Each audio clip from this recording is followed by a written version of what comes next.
एकदम भीगरत बा देखा दिखाई दे रहा है। हाँ तो फिर बढ़िया, तब शुरू करा जाए।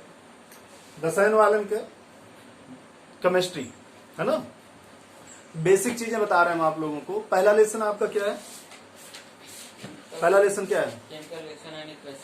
केमिकल रिएक्शन एंड इक्वेशन, है ना। अच्छा, आप लोग जो पढ़ने जा रहे हैं केमिस्ट्री का है ये पार्ट ना। केमिस्ट्री का हिंदी का होता रासायन विज्ञान, है ना, क्यों जी? अच्छा, केमिस्ट्री का डेफिनेशन क्या है? रासायन विज्ञान के डेफिनेशन, इसके अंदर पदार्थ के गुण, भौतिक गुणधर्म, क्रियाकर्म के बारे में जाना। अच्छा, एक बार हम बताए हुए थे कि नहीं डेफिनेशन? हम लोग तो नहीं बताए। नहीं बताया, नहीं बताए हैं। अभी देखो, हमको लगता है वीडियो अब सही आ रहा होगा। हाँ, पूरा दिखाई पड़ता बा, हम दिखाई पड़ते चलो देखो, तो केमिस्ट्री का जो डेफिनेशन है, एक बार मैंने वीडियो बनाया हुआ है, इसमें अपने चैनल पे बना के डाला है, basic chemistry for class 10th and 12th, है ना। तो उसमें पूरा केमिस्ट्री का डेफिनेशन दिया हुआ है, परिभाषा उसमें दी हुई है, और परिभाषा क्या उसका विस्तृत रूप दिया हुआ है। फिर भी हम आपको बताते चलते हैं। रासायन विज्ञान विज्ञान की वह शाखा होती है जिसमें हम लोग पदार्थों की संरचना ना, संरचना ना बोले पहले, संगठन, कंपोजिशन, है ना। संगठन हो गया यानी कि कंपोजिशन, संरचना, स्ट्रक्चर, ओके, बनाने की विधि, कैसे बनाया जाए, गुणधर्म, गुणधर्म मतलब प्रॉपर्टी, एंड फिर उपयोग बोले तो यूजेज का अध्ययन करते हैं। क्या कहलाता है वो? रासायन। अब ये जो इतना शब्द बोले, इस शब्दों को अगर विस्तृत रूप से पढ़ लीजिए तो समझ लीजिए आप 90% केमिस्ट्री पढ़ लिए। तो बेसिक केमिस्ट्री हमने पढ़ाया है, आप वीडियो को ज्वाइन करिए, सॉरी हमारे मतलब चैनल को ज्वाइन करिए, तो उसमें कई सारे वीडियो आपको मिलेंगे बेसिक केमिस्ट्री के, शुरुआत से बहुत सारे वीडियो मिलेंगे, और सभी वीडियो में कुछ ना कुछ एक्स्ट्रा, कुछ ना कुछ अलग ही डाला हुआ है ना। आप उसको पढ़ेंगे तो केमिस्ट्री बिल्कुल आसान लगने लग जाएगी, कोई दिक्कत नहीं रहेगी। तो रासायन विज्ञान विज्ञान की वह शाखा है जिसके अंतर्गत हम लोग पदार्थों के संगठन, संरचना, बनाने की विधि, गुणधर्म एवं उपयोग का अध्ययन करते हैं, है ना। चलो इस शब्दों को लिखते हैं और फिर से एक बार आप लोगों को इसके विषय में बताते हैं, एक्सप्लेन करते हैं। देखिएगा, आप लोग भी देख लीजिएगा। रासायन विज्ञान विज्ञान की वह शाखा है जिसमें हम लोग किसका किसका अध्ययन करते हैं? संगठन, पदार्थ के संगठन, फिर उसके बाद संरचना, फिर उसके बाद बनाने की विधि, है ना, फिर उसके बाद गुण धर्म जिसे बोलते हैं, उसके बाद उपयोग का अध्ययन करते हैं। अब यही का अंग्रेजी में बोला तो, है ना, the part of the science, part of the in which we learn about the composition, structure, क्या कहते हैं, manufacturing and property and usage of any object, है ना, called chemistry, है ना। बात समझ में? अवधि में बोली बोली रासायन विज्ञान विज्ञान के उ शाखा हुए, है ना, उ भाग हुए जेकरे अंदर पदार्थ के संगठन, संरचना, बनावे के विधि, ओके गुण, है ना, और ओके जोन बाटे उपयोग अध्ययन कीन जात है, ओका का कहथिन रासायन, है ना। तो तीनों में डेफिनेशन हो गया। चलो एक समझा जाए। ये जो शब्द लिखे गए हैं रासायन विज्ञान के लिए, क्या ये कौन जानवर वानवर है जो उसमें देखने को मिलेंगे, या क्या है, इनके विषय में जानते हैं लोग। संगठन क्या होता है, कंपोजिशन क्या होता है। एक कोई केमिकल कंपाउंड ले लीजिए, कोई ज्यादातर लोग क्या है ना कि जब डेफिनेशन देते हैं तो क्या कहते हैं, the part of the science in which we learn about chemicals, about chemicals. तो the whole world made by chemicals, उनके हिसाब से भाई तो सभी जगह पे कोई ना कोई केमिकल कंपाउंड है कि नहीं, हमारी पूरी बॉडी में कोई ना कोई जो भी चीजें यूज करते हैं वहां पे कोई ना कोई केमिकल कंपाउंड या एलिमेंट है ही। ये पूरा वर्ड बिना एलिमेंट के नहीं बना हुआ है, बिना किसी कंपाउंड के नहीं बना हुआ, पूरा वर्ड जो भी चीजें दिख रही हैं। तो इसका मतलब तो सबका अध्ययन करते हैं। सबका अध्ययन करने का उनकी वर्किंग प्रॉपर्टी जो होती है, उनकी एनर्जी प्रॉपर्टी जो होती है, उनके लिए अलग पार्ट रखा गया। उनका अलग पार्ट क्या है? फिजिक्स। उनकी वो वर्किंग मेथड है, उसको हम किस में स्टडी करेंगे? फिजिक्स में, है ना। अभी जैसे ये स्टैंड है, ये मोबाइल है, क्या मोबाइल जो बना हुआ है इसमें कोई केमिकल कंपोजिशन नहीं लगा होगा, है ना। इसमें चिप का प्रयोग करते हैं, चिप जो होगा वो किसका बनता है? ग्रेफाइट का बनता है या जर्मेनियम का बनता है, वो चिप का प्रयोग किया गया होगा, है ना। चिप जानते होंगे, एसडी कार्ड जो होता है सिलिकॉन होता है, सॉरी सिलिकॉन होता है, सिलिकॉन का बना होता है। पासवर्ड ग्रेफाइट हम बोले गलती है, सिलिकॉन या जर्मेनियम का बनता है वो, है ना। और भी बहुत सारी चीजें हैं। इसके अंदर जो है प्लास्टिक लगा होगा तो वो प्लास्टिक भी केमिकल कंपाउंड है ना। आयरन होगा वो भी केमिकल कंपाउंड, आयरन मतलब केमिकल एलिमेंट हो गया। तो सारी चीजें उससे मिलकर बनी हुई है। तो नहीं, एक जो है बढ़िया से डेफिनेशन, वास्तव में हमें उसके अंदर क्या पढ़ना है वो जानना जरूरी है। तो संगठन का मतलब, जैसे कोई एक केमिकल कंपाउंड आप अपने हिसाब से बताइए, कोई नाम ले लीजिए केमिकल कंपाउंड, कोई नाम नहीं याद? H2SO4 जानते हैं आप लोग? नहीं जानते। वाटर जानते हैं ना? वाटर का फार्मूला सबसे सिंपल, वाटर का फार्मूला क्या होता है? H2O। ओके, ये वाटर हो गया। तो वाटर भी आपका एक जो है केमिकल ऑब्जेक्ट हो गया, है ना। केमिकल ऑब्जेक्ट का मतलब ये हो गया जिसमें केमिकल एलिमेंट्स जुड़े हों। तो इस तरीके से तो सारे हैं, तो हमें सारे का इस तरीके से अध्ययन नहीं करना है। वाटर का स्टडी करना, वाटर का तो कई जगहों पे कई प्रकार से स्टडी किया जाता है ना। वाटर में क्या क्या चीजें पढ़नी है वो हम आपको समझा रहे हैं। पहला नंबर तो ये कि वाटर जो है इसका केमिकल फार्मूला H2O हो गया। पहले तो ये कि वाटर किन किन चीजों से मिलकर बना हुआ है, मतलब कि इनका कंपोजिशन क्या है, किन किन चीजों से मिलकर बना। तो पता चला कौन कौन है इसमें, हाइड्रोजन है और कौन सा है? ऑक्सीजन। हाइड्रोजन और ऑक्सीजन मिला है, तो ये किसके अंतर्गत अध्ययन करते हैं हम लोग? संगठन, कंपोजिशन। किस रेशियो में मिला है, कितना कितना मिला है, ये सारी चीजें हम किसके अंतर्गत? संगठन यानी कंपोजिशन के अंदर स्टडी करते हैं। फिर उसके बाद स्ट्रक्चर, कैसे मतलब इनके अंदर का जो है स्ट्रक्चर कैसा है, ये हाइड्रोजन और ऑक्सीजन कैसे जुड़े हुए हैं। तो ये हाइड्रोजन ऑक्सीजन इस तरीके से कुछ करके जुड़े हैं, शायद 107 अंश कुछ डिग्री इनके बीच का एंगल होता है, समझे ना। 107 या 8 कुछ जो भी होता है इनके अंदर बीच का डिग्री होता है। और इस तरीके से नहीं, ये इस तरीके से जुड़े होते हैं, हाइड्रोजन बॉन्ड के द्वारा जुड़े होते हैं। तो ये इतना अंदर जाकर के हम उनके स्ट्रक्चर के विषय में जान रहे हैं ना। अब तक तो यही जाने की H2O दोनों बगली है ना, के मतलब जुड़ा है, ऐसा नहीं, ये इस तरीके से जुड़े हुए हैं। तो ये किसमें हम पढ़ेंगे इस चीज को? स्ट्रक्चर के अंतर्गत। H2O इस तरीके से जुड़े हैं।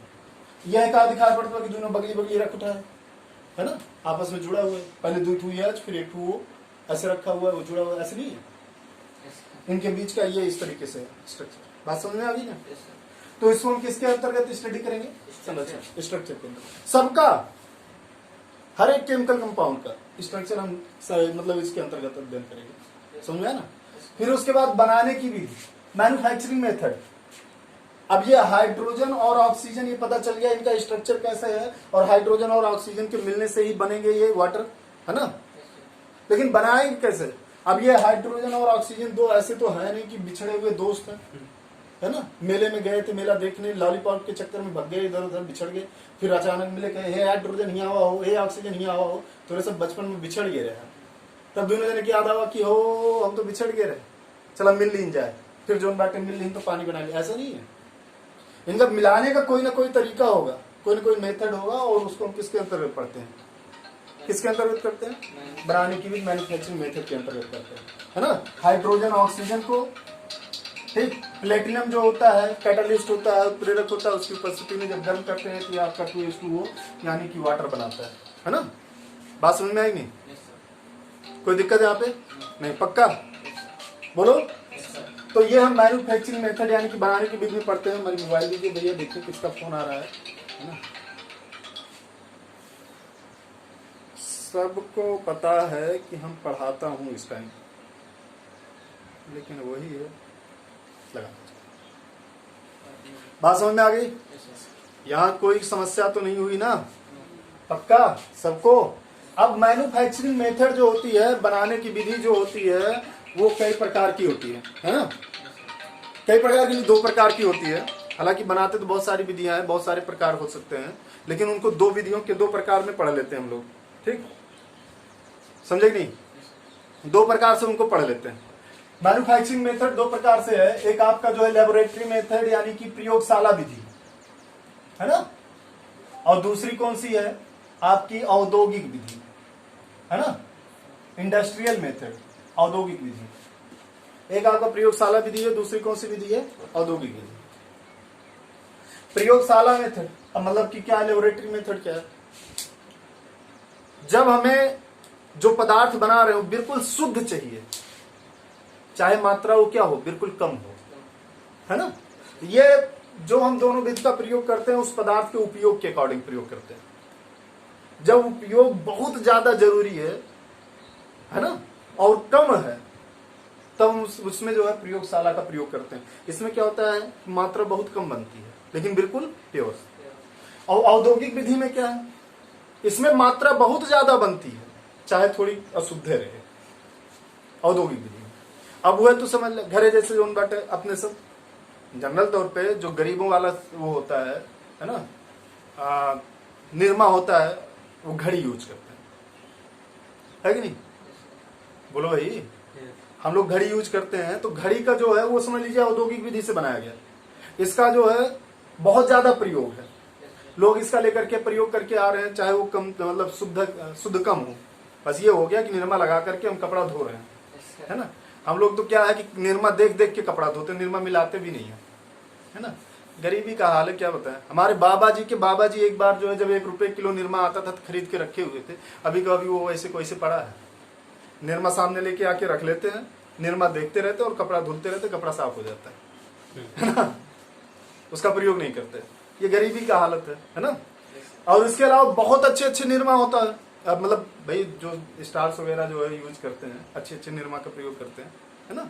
वो ड्राई क्लीनिंग वगैरह भी कराते हैं, तो वो जो पदार्थ बनाए जाते हैं वो बिल्कुल शुद्ध बनाए जाते हैं। उसका छोड़ो, साबुन जानते हैं सब, नहाने धोने वाला, हम लोग किसका प्रयोग करते हैं? लक्स का प्रयोग करते हैं। 10 रुपए में इतनी बड़ी बट्टी आवत है, खूब रगड़ रगड़ नहाते हैं, है ना? क्यों जी? हाँ, हम तो क्या है ना कि उसके ऊपर पॉलीथीन चिपका लिए, लक्स के ऊपर पॉलीथीन चिपका लिया, उसी से नहाते हैं, है ना?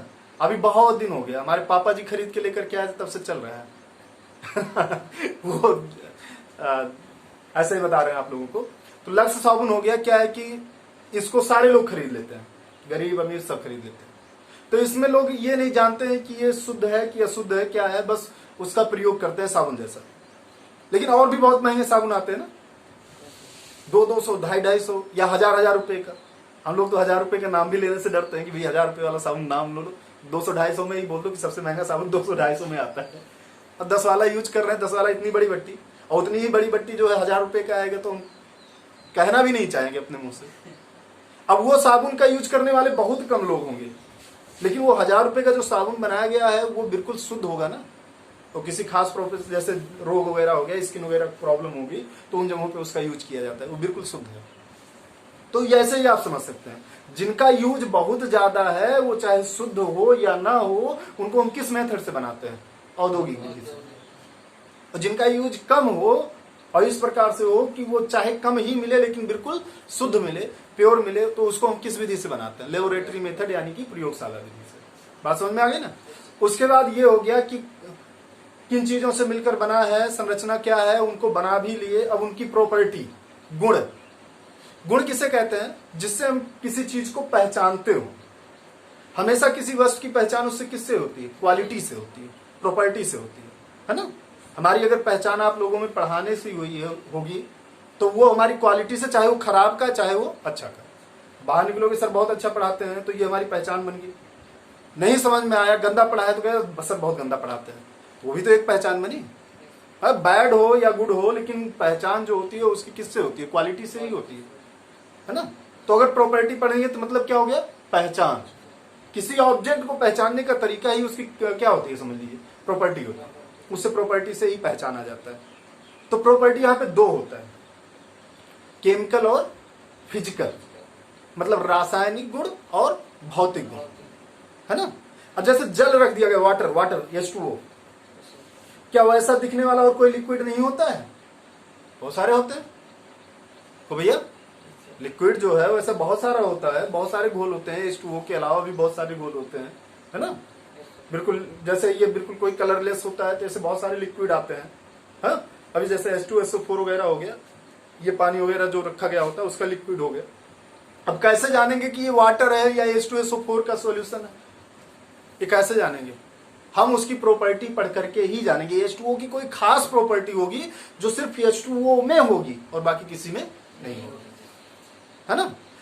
अब हमारे जैसे रख लो, हमारे अंदर कोनो खास प्रॉपर्टी हो जो हमारे जैसा हो, है ना, हमें में पाई जाए, चाहे वो हमारी आवाज हो गया, चाहे वो हमारा चेहरा हो गया, चाहे कुछ भी हो गया, है ना। अगर यही सारी चीजें दूसरे में भी मिलने लग जाए तब तो फिर भाई ईश्वर वही हो गया, है ना, बिल्कुल अलग होती है। तो इसके जैसे ये H2O हो गया कि इसके अंदर कोई खास प्रॉपर्टी होगी जिसकी इसकी एक अपनी क्या होगी, अलग पहचान होगी, है ना।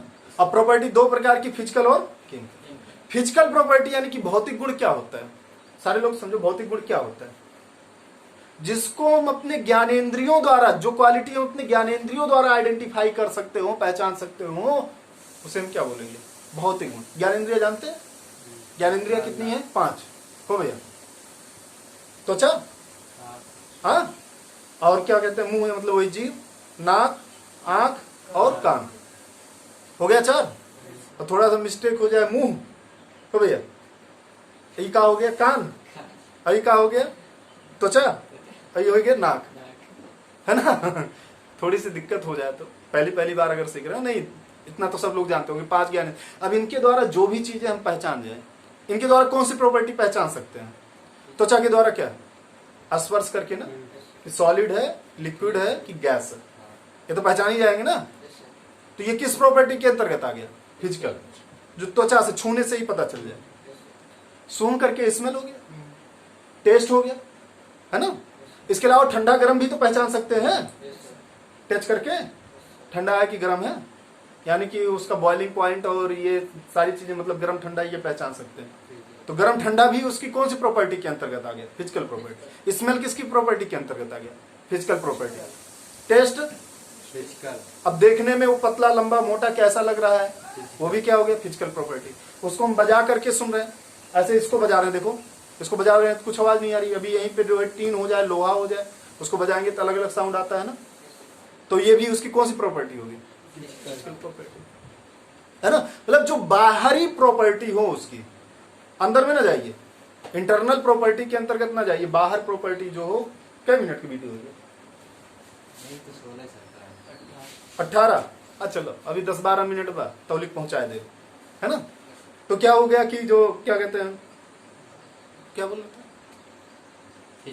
हाँ, फिजिकल प्रॉपर्टी में। तो फिजिकल प्रॉपर्टी मतलब जो बाहर से पता चल जाए, बाहर से देखने से, ज्ञानेंद्रियों से ही पता चल जाए, तो फिजिकल प्रॉपर्टी के अंतर्गत आ जाती है। अब इंटरनल प्रॉपर्टी, कई सारे ऑब्जेक्ट ऐसे होते हैं जो दिखने में एक जैसे होंगे, सूंघने में भी एक जैसे होंगे, है ना, सुनने उनने में भी एक जैसे होंगे, लेकिन टच करने में कैसे कौन जाए? अभी मान लो जहर रखा हुआ है और कोई चख करके देखे, भैया देखा जहर हुए कि ना, हाँ, और चखे के मैं तो निकल ली, टपक जाए, है कि नहीं। अब पानी दूठी रखा हुआ है, तुमसे कहा जाए भैया देखा कौन में जहर रखा हुआ, तो देखोगे? नहीं देखोगे ना। तो अब यहाँ पे हमें देखने के लिए कौन सा सहारा लेना पड़ेगा? Chemical property. मतलब केमिकल प्रॉपर्टी क्या हो गया कि H2O है, इसको किसी और एक चीज से अगर हम रिएक्शन कराएंगे तो जो H2O बनाएगा वो और कोई नहीं बनाएगा, है ना। जो H2O बनाएगा वो और कोई नहीं बनाएगा। ऐसी कोई प्रॉपर्टी जो होगी वो उसकी कौन सी प्रॉपर्टी कहलाएगी? Chemical property. मतलब केमिकल प्रॉपर्टी के अंदर क्या पढ़ना है? ये किसी दूसरे, ये केमिकल कंपाउंड हो गया, केमिकल ऑब्जेक्ट हो गया, ये जो है रासायनिक पदार्थ हो गया। ये रासायनिक पदार्थ दूसरे रासायनिक पदार्थ से क्रिया करके और क्या बनाएगा, है ना। ये सीखना हमें किसके अंतर्गत आएगा? केमिकल प्रॉपर्टी के अंतर्गत। ओके। फिजिकल प्रॉपर्टी, कितना वजन है, कितना लंबा चौड़ा है, गैस में है कि उसका स्मेल क्या है, उसका जो है टेस्ट क्या है, ये सारी फिजिकल प्रॉपर्टी में। और केमिकल प्रॉपर्टी में एक ही मात्र कि ये वाला पदार्थ इस वाले पदार्थ से क्रिया करके तीसरा क्या बनाएगा। ये हो गया, समझ में आया ना। फिर यूजेज, यूजेज के अंदर तो आप जान ही रहे हो इसका प्रयोग कहाँ करना है ना, कहाँ नहीं करना है, ये हमको सीखना है कि नहीं। अभी जैसे चोट लगी हो, अब बाबा जी हैं हमारे, उनको चोट लगी है, क्या जब मलहम लगा ले आओ अंदर से, तो मलहम बोले कि बाबा जी मलहम दिखने में कैसा होता है, तो बोले बेटा लाल लाल होता है, लाल लाल मलहम रखा हुआ है। तो आप आए देखे जो है एक मिर्ची का पेस्ट भी लाल लाल रखा हुआ है, लेके गए दौड़ के बाबा मलहम लगा दिए। हाँ, तो वो जो है उनका कूदने लग जाएंगे। हाँ, लगाए तो वो पता लगे जो है भाई जान रहे हो ना, मलहम की जगह अगर मिर्ची लगा दी तो क्या हालत होगी, है ना। फिर से उनकी जवानी वापस आ जाएगी, कूदेंगे 4-4 पुस्तक, है ना, 4-4। अब वो कब पुरसा बोलते हैं, अब पुरसा मतलब जान ही रहे हो, है ना। हाँ तो ये समझ में आ गया ना कि हम रासायन विज्ञान किसे कहेंगे, जिसके अंतर्गत हम पदार्थों के संगठन संरचना बनाने की विधि गुणधर्म एवं उपयोग का अध्ययन करते हैं। क्लियर हो गया ना, यहाँ पे कोई दिक्कत नहीं। अब आपको जो पढ़ना है, पहला लेसन जो पढ़ना है वो क्या है, केमिकल रिएक्शंस और एंड इक्वेशंस पढ़ना है। इसकी बहुत सारी वीडियो जो है मैंने डाली हुई है, पोस्ट मैंने की हुई है ना, बेसिक केमिस्ट्री के अंतर्गत। आप उनको पढ़िएगा, और नहीं तो फिर हम आपको पढ़ा ही रहे हैं, लगातार पढ़ाते चलेंगे। तो सबसे बड़ी चीज जो होती है जब भी आपको केमिस्ट्री पढ़ना हुआ है, तो जो ये केमिकल कंपाउंड्स है ना, देखिए जो ये केमिकल कंपाउंड्स है, जैसे H2SO4 लिख लिया हमने, MgSO4 लिख लिया हमने, है ना, CaCO3 लिख लिया हमने, ये सारे लिख लिए। तो सबसे बड़ी चीज जो हमारे सामने जो समस्या आती है, इनका नेम कैसे पढ़ते हैं, नेम क्या है ना। भाई आप केमिस्ट्री खोल करके बुक में देखिए, यही सब बहुत सारे दिए रहेंगे, Ca दिया प्लस CaSO4 प्लस H2, इस तरीके से रिएक्शन दिया गया है ना। तो इनका नेम क्या है, इनका नाम कैसे पढ़ेंगे, नाम पढ़ ले जाएंगे तो ये याद करने में आसानी हो जाएगी। नहीं तो ऐसे कैसे याद करेंगे, H2SO4 plus Ca gives out CaSO4 plus H2, याद करने में बड़ी दिक्कत होगी, रटते रह जाएंगे, है ना। तो अब केमिस्ट्री रटना नहीं है, समझना है, समझ करके चलना है आपको। तो आज आप लोगों को जो है बताएंगे कि केमिकल कंपाउंड का नेम कैसे लिखा जाता है ना। अभी इसी के पहले जस्ट एक वीडियो मैंने पोस्ट की है, क्या कहते हैं, रासायनिक अभिक्रिया, रासायनिक यौगिक एवं रासायनिक अभिक्रिया, है ना, for class 10th and class 12th। आज ही मैंने पोस्ट की है ना, मतलब आज का मतलब क्या, आप लोगों को आज का वीडियो कल मिलेगा, ऐसे इस तरीके से होता है। जो आज बनाते हैं उसको फिर जो है दूसरे दिन हम पोस्ट कर पाते हैं। तो एक जस्ट इसके पहले मैंने पोस्ट किया हुआ है ना। तो उसमें जो है आप लोग देखिएगा, उनमें नाम लिखा है मैंने, वो नाम अपने कॉपी में लिखिए और उनको एक बार पढ़िए, और फिर अभी सीखिए कि कैसे जो है उनका नाम लिखा जाता है ना। बात समझ रहे ना, नाम कैसे पढ़ा जाता है वो हम समझाने की कोशिश कर रहे हैं, और समझिएगा। क्लियर। देखिए पहला नंबर तो आपको जो है एलिमेंट जैसे लिखा गया हो, ये एलिमेंट हो गया, ये एलिमेंट का सिंबल हो गया, ये इसका नाम, ये क्या नाम है, हाइड्रोजन। एलिमेंट क्या होते हैं, कंपाउंड क्या होते हैं, ये मैंने पिछले वीडियो में सारे के सारे डाले हैं। घर पे खाली बैठे हो लॉकडाउन में, वो सारी चीजें पढ़िए। तत्व क्या है, यौगिक क्या है, तत्व यौगिक जो है कैसे बनते हैं, उनका नाम क्या है, पिछले वीडियो में डाले, हालांकि अभी भी पढ़ा रहे हैं, है ना। लेकिन अब तुम लोगों के चैप्टर अकॉर्डिंग पढ़ाएंगे, चैप्टर में जो चीजें हैं, है ना। अब इसी समय आप लोग भी देख लीजिए, सारी चीजें हो जाएगी। तो ये आपका एलिमेंट हो गया, ये एलिमेंट का सिंबल हो गया हाइड्रोजन, है ना। अच्छा, एलिमेंट्स जो होते हैं वो दो फॉर्म में पाए जाते हैं, ये भी मैंने बताया था।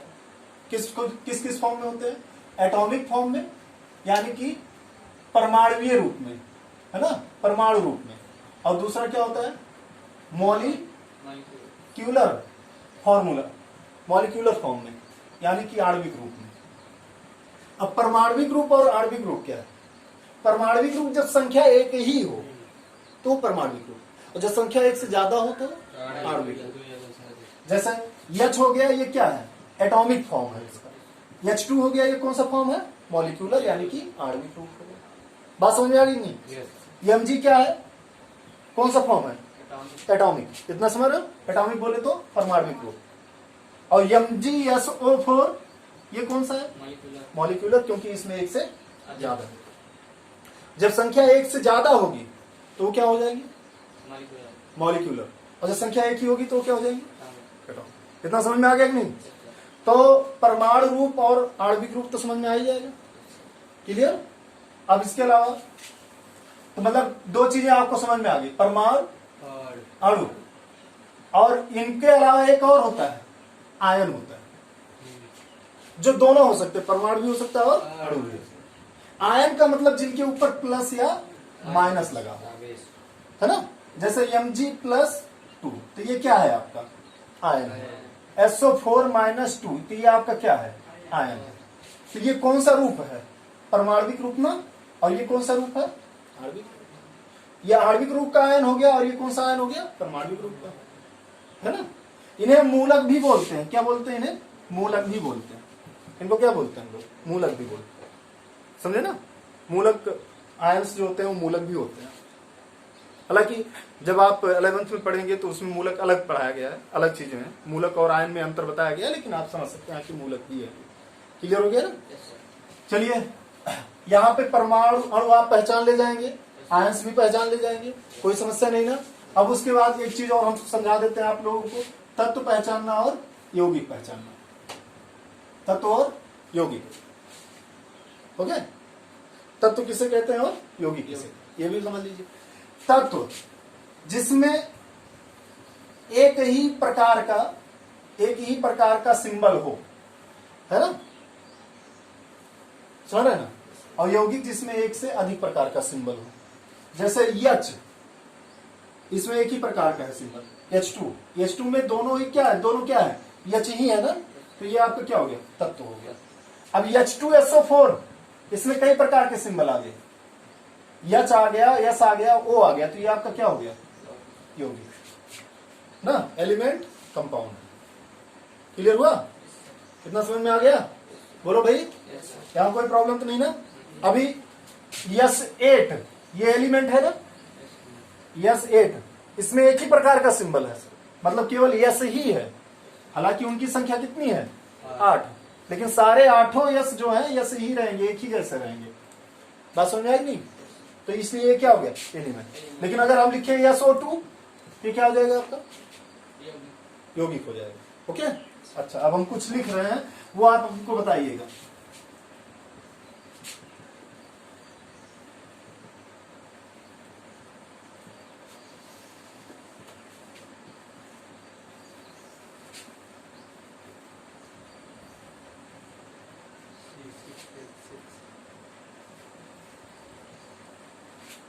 ये बताइएगा,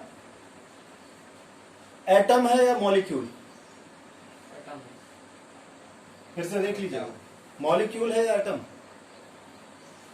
परमाणु और अणु में हम क्या बताए थे? परमाणु में संख्या क्या होगी और अणु में संख्या क्या होगी? एक से अधिक। यहाँ संख्या एक है या एक से अधिक है? एक से अधिक है भाई, 2 एच है, तो इसलिए ये क्या हो गया आपका? अणु हो गया। परमाणु या अणु में से क्या है? ये अणु है। अब उसके बाद बताइए, तत्व है या यौगिक? तत्व, क्योंकि जो दोनों यच हैं वो एक ही प्रकार का सिंबल है। तत्व और यौगिक पहचानने के लिए देखेंगे कि एक ही प्रकार का सिंबल है या अलग अलग प्रकार का सिंबल है। अणु और परमाणु पहचानने के लिए देखेंगे कि संख्या एक है या एक से अधिक है। तो ये आपका अणु हो गया, और क्या हो गया ये आपका? तत्व। ये एटम मतलब कि परमाणु है ना, संख्या एक ही है। तत्व या यौगिक? तत्व एक ही है। Mg मतलब एक ही है ना, मैग्नीशियम। ये ना समझिएगा कि 2 हो गए हैं M और G, नहीं। जब दूसरा स्मॉल लेटर में आ जाए, पहला कैपिटल लेटर दूसरा स्मॉल लेटर, तो समझ लीजिए एक ही एलिमेंट को प्रदर्शित करता है ना? जैसे Ca। अब अगर ये होता है कि जो है Al, है ना, अभी ये हो जाए कि जो है आपका H हो जाए, है ना, N हो जाए, इस तरीके से NH, N और H, तो अब ये समझ लीजिए कि 2 हो गए। 2 अलग अलग कैपिटल लेटर में लिखे जाएंगे तो 2 हो जाएंगे।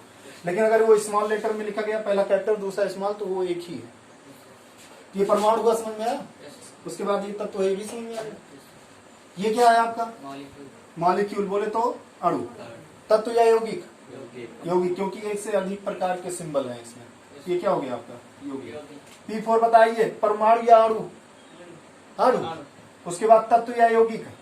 तत्व, क्योंकि एक ही प्रकार का है ना? P। ये आपका क्या है? परमाणु या अणु? अणु। क्या है? अणु। और जो है उसके बाद क्या है आपका ये, है ना। तो आज आप लोग परमाणु, अणु, तत्व और यौगिक सीखिए, कोई समस्या नहीं हुई, पक्का। हाँ, अब हम जो है कल और सिखाएंगे और सारी चीजें सिखाएंगे। आप लोग और पहले वीडियो देखते रहिए, हो सकता है वहां से कुछ समझ में आए, नहीं समझ में आएगा तो हम समझाएंगे आपको, समझे ना। अब आज इतने देखिएगा, मजा आया? अच्छा, बहुत बढ़िया, बहुत बढ़िया लगा कि बढ़िया केवल? बहुत बढ़िया। सामने बोल रहे हो, हमको लग रहा है, हम जानते हैं अभी भैरवा जाओगे, अरे जा कहानी का पढ़ाए डायरेक्ट। ठीक, आप लोग देखिएगा, पढ़ते रहिएगा, और जो फंसेगा वो पूछेगा, ठीक है। बंद करिए भैया वीडियो।